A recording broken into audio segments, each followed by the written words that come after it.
오랜 수행 끝에 검은띠를 받기 위해서 한 제자가 스승 앞에 무릎을 꿇고 앉아 있었습니다. 그 제자는 수년 동안의 혹독한 훈련을 마치고 이제 드디어 무술 수련의 정점에 이른 것입니다. 스승이 얘기합니다. 검은띠를 수여하기 전에 마지막 남아있는 한 가지 시험이 있다. 그리고는 이렇게 묻습니다. 유단자인가? 어디서 많이 듣던 건데요. 그렇다. 라고 얼마나 대답하고 싶었겠어요. 근데 아직 검은띠 못 받았으니까 유단자 아니잖아요. 그래서 스승과 이제 마지막 대련이 있을 거라고 짐작을 하고는 비장하게 대답을 했습니다. 시작하십시오. 근데 스승이 뜻밖의 질문을 던집니다. 너는 지금 가장 중요한 질문에 대답해야 된다. 검은띠의 진정한 의미가 뭐냐? 제자가 대답합니다. 예, 제 수련 과정의 끝이요. 제가 오랫동안 노력한 것에 대해서 주어지는 보상입니다. 스승이 이제 제자가 더 말할 수 있도록 기다려줍니다. 그런데 끝내 제자는 더 이상 말을 하지 않고 스승은 자기가 원하는 대답을 받지 못했습니다. 그래서 이렇게 얘기하죠. 너는 아직 검은띠 받을 준비가 되지 않았다. 1년 뒤에 다시 오너라. 1년 후에 제자가 다시 스승 앞에 무릎을 꿇었습니다. 스승이 다시 묻습니다. 검은띠의 진정한 의미가 뭐냐? 예, 뛰어남의 상징이며 우리 무술에 있어서 최고의 성취를 의미합니다. 스승이 또 말없이 기다려줍니다. 그런데 원하는 대답이 나오지 않네요. 그래서 또 이렇게 얘기합니다. 아직도 너는 검은띠 받을 준비가 되지 않았다. 1년 뒤에 다시 오너라. 1년 후에 다시 스승 앞에 제자가 무릎을 꿇었습니다. 검은띠의 진정한 의미가 뭐냐? 이번엔 제자가 완전히 체념을 해버렸습니다. 그래서 이렇게 대답합니다. 예, 검은띠는 시작을 의미합니다. 자기 극복, 꾸준한 노력, 보다 높은 수준의 추구라는 영원한 여행을 시작하는 것입니다. 그러더니 스승이 빙그레 웃으면서 대답합니다. 그래, 맞다. 이제 너는 검은띠를 받고 너의 노력을 시작할 준비가 되었구나. 굉장히 많은 것을 생각하게 만드는 그런 얘기입니다.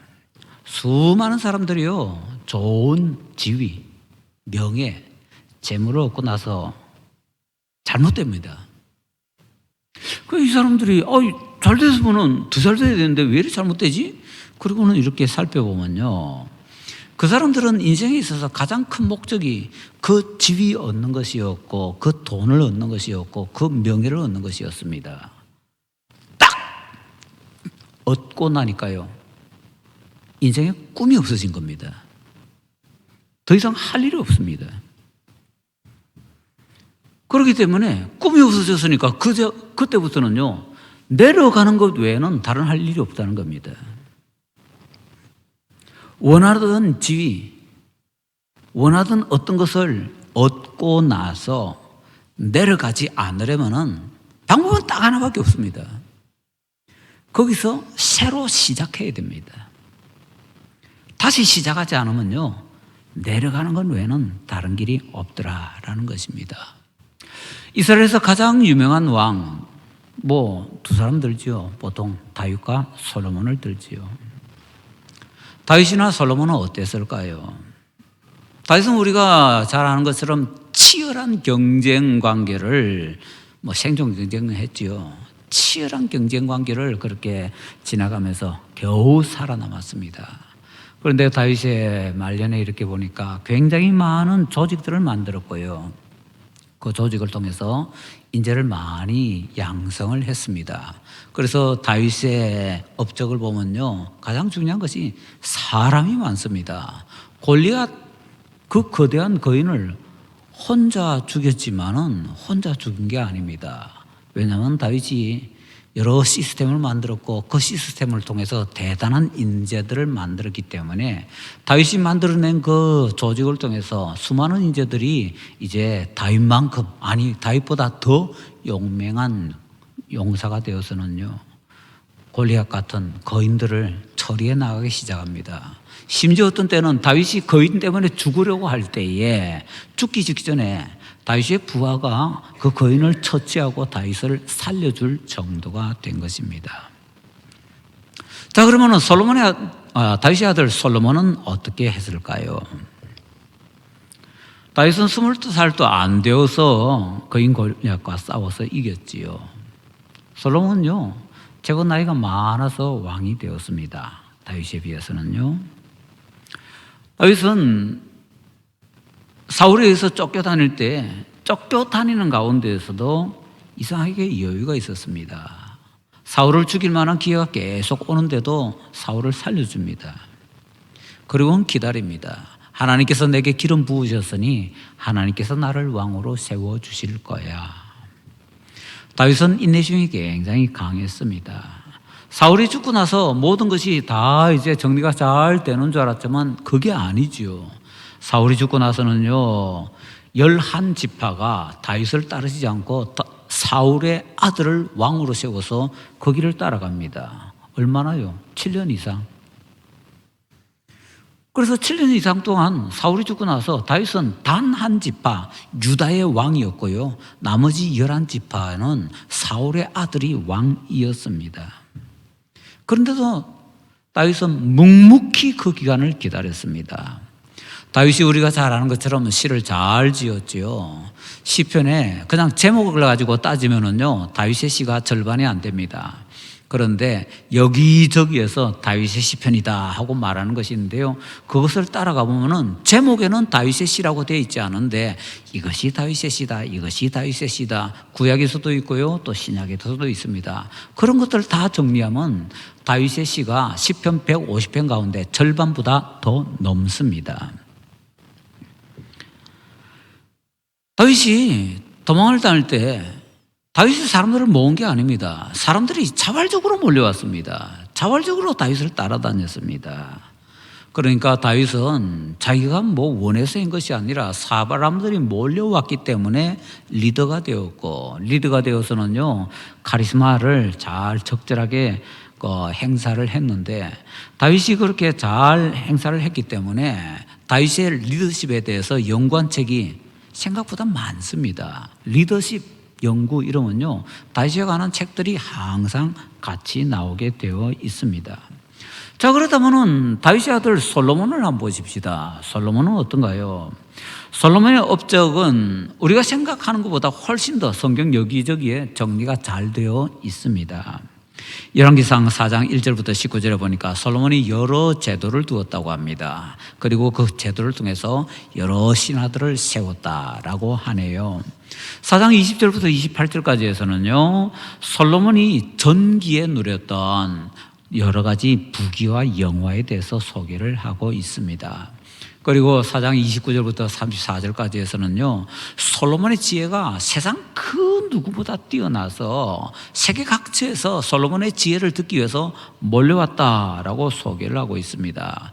다윗이 지은 시편 150편 가운데 겨우 절반 넘으니까 75편, 뭐 조금 더 많다 쳐줍시다. 그럼 많이 쳐줘서 올림하면은 100편. 그런데 솔로몬이 지은 시는요, 1005편이나 된다고 합니다. 솔로몬은 살아서 이치에 통달해서 잠언 3000가지를 남겼고요, 자연의 이치에도 통달해서 식물과 동물에 대해서 논문을 썼다고 합니다. 한마디로 모르는 것이 없고 전문 지식 엄청났습니다. 그래서 여러 많은 말을 남겼고 글을 남겼습니다. 솔로몬의 후기 부귀 영화에 대해서 다시 우리 본문 그리고 조금 앞에 이 열왕기상 10장 14절부터 29절에서 제시되고 있습니다. 앞에 4장에서 제시됐던 것과 비교를 하면요, 이거 왜 여기 기록했지? 라고 생각될 정도로 비슷합니다. 초기와 그렇게 크게 차이가 나지 않습니다. 뭐 솔로몬이 뭐 애국과 그다음에 저 위에 터키 저쪽 그다음에 가나안 이쪽 그런 중간에서 중개무역을 잘 했고요. 그래서 돈 많이 벌었습니다. 국력 아주 강했습니다. 솔로몬이 이스라엘 역사상 가장 많은 땅을 차지했습니다. 이유는 다윗이 가장 많은 땅을 이렇게 차지해서 완성을 했는데 거기에 솔로몬이 조금 더 보탰으니까 다윗보다 조금 더 많은 땅을 차지했으니 가장 많은 땅을 차지했던 왕은 딱 하나 솔로몬입니다. 외국에서 조공 많이 받았습니다. 엄청나게 호화롭게 살았습니다.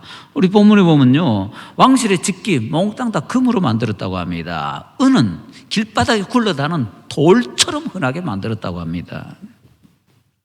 그리고 값비싼 백향목을 아무 데서나 자라는 뽕나무처럼 흔하게 만들었다고 합니다.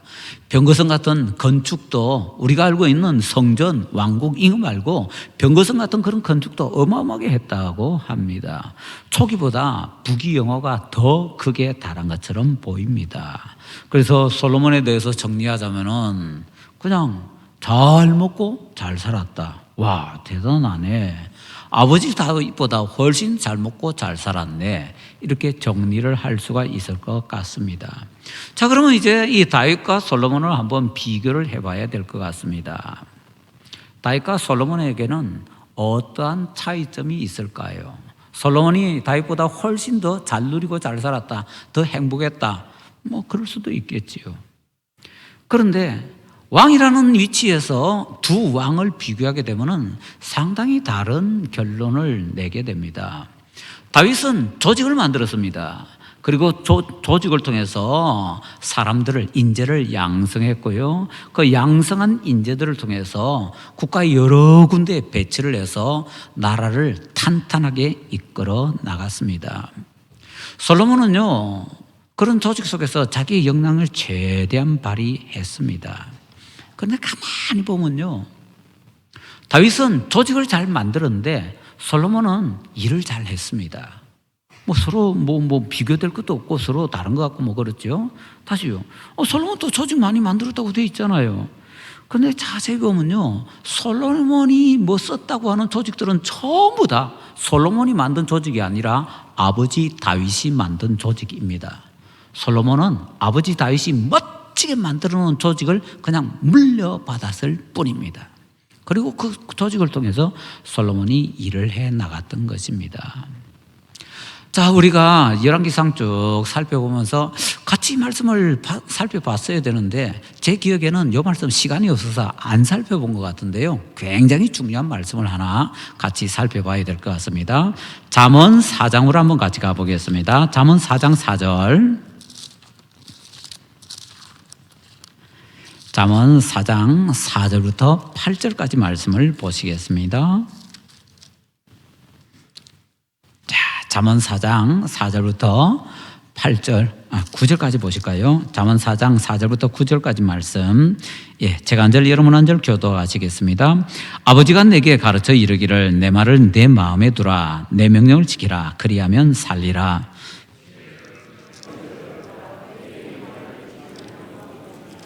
지혜를 버리지 말라. 그가 너를 보호하리라. 그를 사랑하라. 그가 너를 지키리라.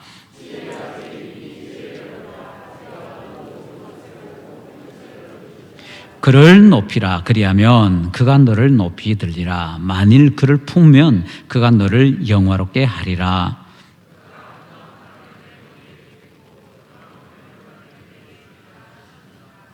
아멘. 제가 볼 때는요, 성경에서 굉장히 중요한 말씀입니다. 이 말씀이. 하나님께서 하루는 솔로몬에게 나타나셔서 말씀을 하셨지요. 1,000번제를 드리고 나서 거의 끝무렵이겠지요. 내가 너한테 뭐 해줄까? 그랬던 솔로몬이 제게 지혜를 주시기 바랍니다. 재판을 잘할 수 있는 지혜를 주시기 바랍니다. 솔로몬이 그때 하나님께 왜 지혜 달라고 했는지에 대한 이유를 가르쳐주는 본문이 바로 이겁니다. 4장 4절에 뭐라고 했나요? 아버지가 나한테 이렇게 가르쳤다는 겁니다. 잠언 4장 누가 지었는데요? 솔로몬이요. 솔로몬은 아버지 누구지요? 다윗. 솔로몬은 아버지한테 교육을 받았습니다. 지혜가 제일이다. 지혜를 선택해라. 뭘 하든지 지혜를 찾아라. 그게 솔로몬의 아버지 다윗의 교육이었습니다. 우리는요, 다윗에 대해서 한쪽으로만 자꾸 보려고 합니다. 다윗이 자식 교육을 잘못했다, 자식이 잘못할 때 잘못했다는 말도 안 하고 어쩌고 저쩌고, 그 자식들 있습니다. 근데 그 자식들은 그렇게 다윗이 교육을 잘못했는데, 희한하게도 솔로몬에게는 어떤 교육을 남겼는가 하면은, 너 지혜가 제일이다. 무슨 일이 있든지 지혜를 찾아야 된다. 지혜 절대 잃어버리면 안 돼. 구할 수 있는 기회가 있다면 반드시 지혜를 구해야 돼. 솔로몬의 귀에 인이 박이도록 다윗이 교육을 했습니다. 그 결과 하나님께서 솔로몬에게 나타나셔서 내가 너한테 뭐 줄까? 지혜요. 생각할 필요도 없이 자동 대답이 나오게끔 만들어졌는데, 솔로몬이 하나님께 지혜를 구했던 것은 솔로몬이 잘났으나 솔로몬이 똑똑해서가 아니라 아버지 다윗의 교육의 결과였더라라는 것입니다. 그걸 가르쳐주는 것이 잠언 4장부터 9절의 말씀입니다. 그러니까 우리가 솔로몬의 1000번째 후에 하나님께 주시는 놀라운 그 축복, 그것을 솔로몬이 받아내는 결정적인 근거는 뭐냐? 아버지 다윗의 교육이었더라라는 것입니다. 아버지 다윗은요, 인재 교육 시스템도 잘 만들었지만 인재도 잘 양성을 했고, 그 양성한 인재 가운데 최고의 인재가 누구냐? 아들 솔로몬이었던 겁니다. 솔로몬은요, 아버지 다윗의 작품이었습니다. 솔로몬 스스로 지금 잠언 4장 4절부터 9절까지 해서 우리에게 알려주고 있는 것입니다. 자, 아버지 다윗은 이렇게 조직에 근거해서 인재를 잘 양성했고 그 최고의 인재가 솔로몬이었습니다. 그런데 솔로몬은요, 나라를 다스릴 때 아버지가 만들어 놓았던 조직 그대로 하는데, 문제는 솔로몬이 새롭게 멋진 조직 시스템이 없습니다. 그냥 아버지가 만들어 놓은 거 답습만 합니다. 그리고는 잘 읽어보면요, 솔로몬은 뭔가 대단한 것을 했는데, 대단한 것을 누렸는데 다 솔로몬이었습니다. 솔로몬 시대에 어떤 시내가 대단해가지고 이런 업적을 남기고 이렇게 일을 하고 이렇게 뭘 했다 남아있는 게 있습니까? 아무것도 없습니다. 다윗의 시대를 정리할 때는요, 누가 뭐 했고 누가 뭐 했고 누가 뭐 했고, 그런데 정확하게 이해를 하자면요, 대단한 용사들이 나와서 대단한 사람들이 나와서 이런저런 일들을 다 했는데 그게 다윗의 업적이라는 겁니다. 그게 자기가 일을 하는 것이 중요한 것이 아니고, 다윗은 조직을 남기고 조직을 통해서 사람 인재를 남기고 그 인재들이 일들을 잘했는데 이 모든 것이 다 다윗이 한 일이더라라는 것입니다. 솔로몬이 제도를 잘 활용을 했지만은 솔로몬의 제도를 통해서 아무런 인재도 양육하지 못했습니다. 그 어떤 사람도 솔로몬 시대에 대단한 일을 남기지 못했습니다. 솔로몬 혼자 북치고 장구치고 끝. 그걸로 끝나버린 겁니다. 그래서 다윗과 솔로몬을 이렇게 정리할 수가 있을 겁니다. 20여 년 전에 제가 사랑교회 대학부 지도할 때에, 그때 뭐 대단한 책들이 참 많이 나왔었는데 청년들에게 이런 책을 소개해 준 적이 있습니다. 짐 콜린스라는 뭐 경제학자가 쓴 책인데요, 성공하는 기업들의 8가지 습관이라는 책이 있습니다. 뭐 경영학자라고 해야 되겠네요, 그 사람은. 그래서 그 사람은 이제 그 당시에 세계 최고의 기업으로 성장했던 기업을 쭉 조사를 해서 이런 기업들은 이런 공통적인 습관 같은 것이 있더라라고 하면서 소개를 쭉 해놨습니다. 물론 몇십 년 뒤에는요, 다시 그 책을 다시 개비하는데 그 책 치워놓고, 그런데 옛날에 내가 소개했던 기업들 가운데서 아직까지 남아있는 기업이 별로 없는데 왜 그런가 하면 하고 또 다른 책을 또 멋지게 조사를 했습니다. 대단한 그런 뭐 요즘 뭐라고 합니까? 뭐 인사이트라고 얘기 많이 하던데요. 그런 게 있는 사람입니다. 그 성공하는 기업들의 8가지 습관에 보면 거기에서 가르치는 가장 중요한 내용 중에 하나는요, 이런 내용이 있습니다.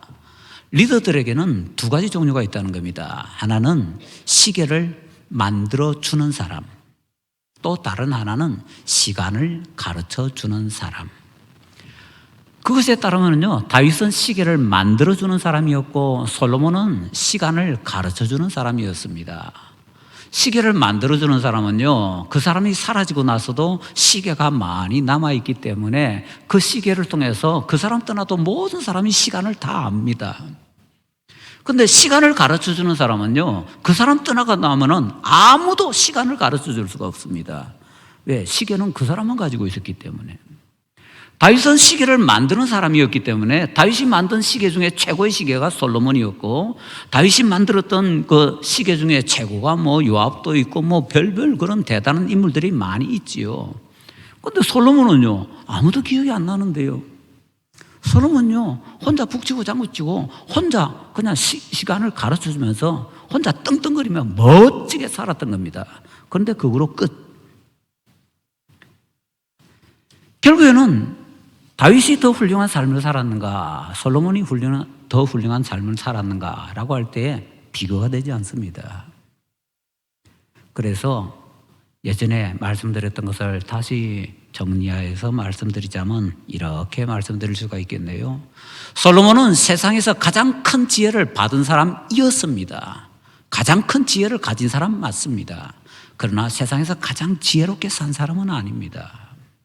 솔로몬보다 지혜가 훨씬 적었지만은 세상을 가장 지혜롭게 산 사람은 솔로몬의 아버지 다윗입니다. 그걸 가르쳐 주는 것이 솔로몬이 지혜를 구한 것, 거기에서 최절정으로 우리가 알 수 있다라는 것이지요. 제가 이렇게 말씀을 전할 때 대부분의 성도님들이 처음 듣는 것처럼 이렇게 저를 쳐다보고 계시네요. 제가 우리 교회 온 지 얼마 안 됐을 때 요 내용 그대로 말씀을 전한 적이 있습니다. 요 내용 그대로.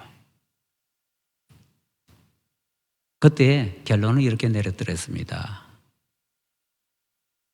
우리가 뭔가 일을 할 때는 내가 떠나고 나서도 제대로 될 수 있는 그런 조직이 될 수 있도록 일을 해야 된다라고요. 마땅히 좋은 리더는 그렇게 해야 된다고요. 우리가 뭔가 자리에 올라갈 때 내가 나중에 저 자리 가면 내가 뭘 할 거야 그냥 생각들을 잔뜩 가지고 있다가 실제로 자기가 그 자리에 가면은 모든 것을 다 뒤집어 놓습니다. 그거요, 조직을 죽이는 행동입니다. 다시 말씀드립니다. 내가 어떤 조직의 장을 차지했다고 해서 그 장에 들어가서 모든 것을 다 뒤집어 놓는 것은요, 그 조직 죽이는 행동입니다. 그런 사람 몇 번 지나가면요, 그 조직은 끝장납니다. 왜? 다 헤집어 놨기 때문에 이제 뼈도 살도 다 없어지거든요. 그래서 가장 중요한 것은 우리가 가장 좋은 리더는 어떤 리더냐라고 결정을 해야 된다면 그 사람이 떠나고 나서도 그 조직이 그대로 견고하게 서 있을 수 있다면 그 사람이 최고의 리더였던 것입니다. 최고의 리더는요, 지금 최고의 리더라 이게 아니고요, 떠나고 나서 알 수 있습니다. 그 리더가 떠나고 나서 조직이 견고하면요, 그 리더는 최고의 리더였습니다. 그런데 그 리더가 떠나고 나서 조직이 허물어진다면요, 그 리더는 시원찮은 리더였습니다. 그런 눈으로 다시 한번 다윗과 솔로몬을 비교하십시다. 다윗이 떠났습니다. 이스라엘은요, 더 견고해졌습니다. 다윗은요, 최고의 리더였습니다. 솔로몬이 떠났습니다. 어떻게 됐지요? 나라가 두 쪼가리 나면서 솔로몬 아들에게는 겨우 2지파, 나머지 10지파는 저 북쪽에 딴 사람이 차지해버리고 그 다음부터는 나라가 쪼개진 상태에서 치고받고 끝까지 전쟁을 벌입니다. 솔로몬이 떠나고 나서는요, 나라가 허물어졌습니다. 솔로몬은요, 나쁜 리더였습니다. 이게 역사가 우리에게 가르쳐주는 겁니다. 우리 성도 여러분들에게도요, 그런 리더가 될 기회가 많이 옵니다. 뭐 그냥 작은 데서는요, 구역의 장이 될 수도 있고 주일학교 교사가 될 수도 있고 뭐 성가대 뭐 파트장이 될 수도 있고 총무가 될 수도 있고 뭐 전도회 회장이 될 수도 있고요, 뭐 여러 가지 리더가 많이 될 수가 있습니다. 제발 리더가 되셨을 때 내가 원하는 대로 다 뒤집어 놓는다, 제발 그렇게 하지 마시기 바랍니다. 저는 하나님 앞에서 양심의 손 얹고 얘기할 수 있습니다. 제가 지금까지 진주교회 18년 있은 것 같은데요. 이 동안에 제 취향에 맞춰서 뭔가 조직을 만들고 뭔가 일을 한 것 단 하나도 없습니다. 이건 하나님 앞에서 말씀드립니다. 저는 제 취향에 맞춰서 한 거 하나도 없습니다. 이게 꼭 진주교회에 필요한가? 내가 떠나고 나서도 진주교회에 이것이 필요한가? 그렇다면 교인들이 때로는 싫어할 때도 그것을 했고요. 어떤 때는 너무너무 하기 싫은데 교인들이 너무너무 필요하다고 하면은 이러면 안 되는데 그러면서도 그 당장 필요한 것이기 때문에 어쩔 수 없이 한 것도 있을 겁니다. 그러나 제가 하고 싶어서 제 취향에 맞춰서 한 것은 단 하나도 없습니다. 왜냐하면 제가 이 자리에 영원히 있을 사람이 아니기 때문입니다. 떠날 사람이거든요. 하다못해 우리 합동교단은 70정년제니까 70정년 되면 은퇴해야 됩니다. 70정년 되면 은퇴할 사람이 주구장창 첫날 만날 할 것처럼 자기 마음대로 할 수 있느냐? 아니거든요. 그렇게 해서도 안 되는 거고. 누구든지 다 마찬가지입니다. 리더는요, 항상 떠나야 되는 사람이다라는 걸 꼭 기억해야 됩니다. 내가 이 자리를 떠나고 나서 이 조직이 더 든든하고 더 화려하고 더 멋진 조직이 될 수 있을 것인가? 그게 바로 최고의 리더라는 것. 그래서 다윗과 솔로몬을 비교할 때 사실은 솔로몬이 더 멋지고 대단한 것 같지만 실제로는 다윗이 훨씬 멋지고 대단하다는 것 꼭 기억하면서 솔로몬이 아니라 다윗을 더 사모할 수 있는 우리가 되어야 될 것입니다.